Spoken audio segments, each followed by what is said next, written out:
Jeste li ikada objesili vrećicu na granu, vrata ili možda prozore? Nisam mogao vjerovati kada sam probao.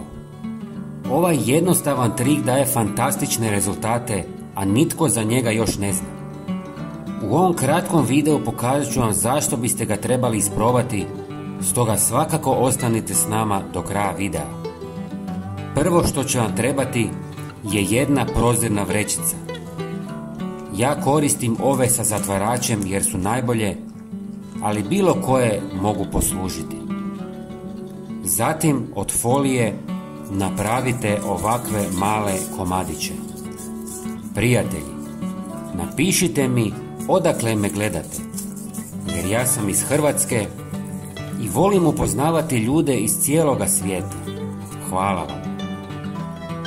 U posudu dodajte 100 ml alkoholnog octa. Ako želite, možete dodati i malo vode.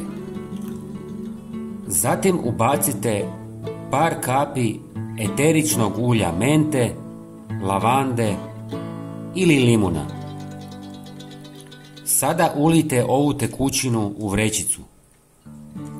Dodajte koru cimeta i aluminijsku foliju. Nemojte stavljati previše tekućine da vrećica ne postane preteška, jer malo je sasvim dovoljno. Zatvorite vrećicu i na vrhu izbušite par rupica kako bi miris mogao izlaziti van. Objesite vrećicu na granu, prozor ili bilo gdje drugdje. Kad sunce zagrije tekućinu u vrećici, počinje isparavati miris koji učinkovito odbija komarce i muhe. Miris cimeta i lavande nama je ugodan, ali insekti ga ne podnose. Refleksija svjetlosti sa aluminijskom folijom stvara neugodan efekt za ptice, zbog čega ih ovaj trik jednostavno odbija iz vrta i spašava vaše usjeve.